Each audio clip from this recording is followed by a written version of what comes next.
I think it's safe to say that out of all the different manga labels out there, Viz's signature line is by far my favourite. It's got larger print, covers are really nice, and yeah, they're just good.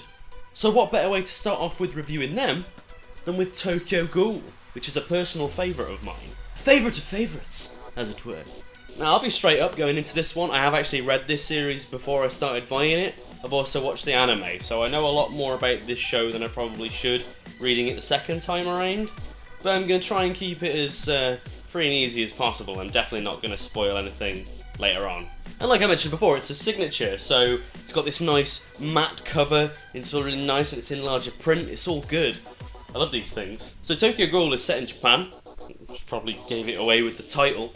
It's about this kid called Kaneki Ken, follows him, and he's a human who lives in this world. You've got humans who believe that they are at the top of the food chain, but little do they know, or well they suspect, but there is another creature similar to them that lives within the bowels of the city, and the world for that matter, which are called ghouls.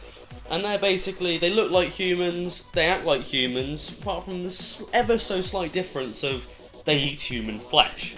Taking the Atkins diet a bit too far there, guys. So to cut a long story short, or a short story even shorter, Kaneki meets this girl, Rize, who is like his idol, and they hit it off, but it turns out that she's a bloody ghoul and has a bit of a munchie on his shoulder.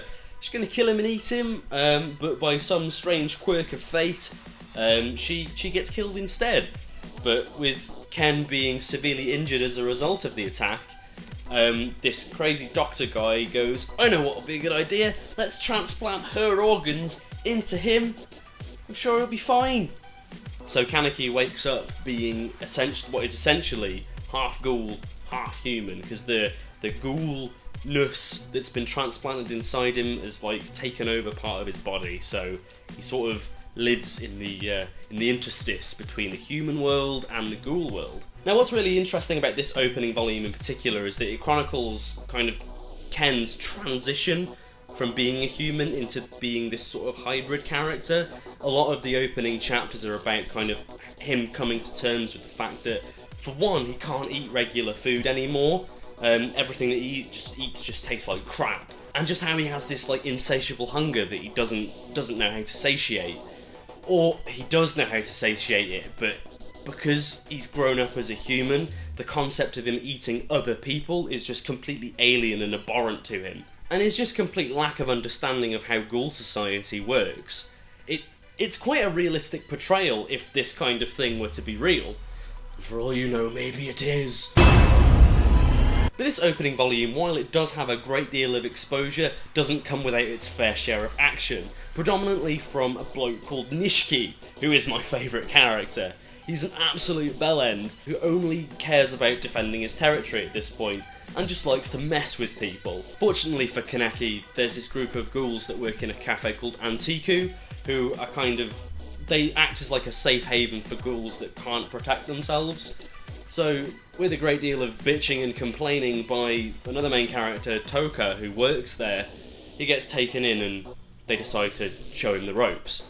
And so, like I say, essentially this first volume is Kaneki doing that, and kind of coming to the realisation that the ghoul world hasn't suddenly come into being from nowhere. It's been there the entire time, he just hasn't been able to see it.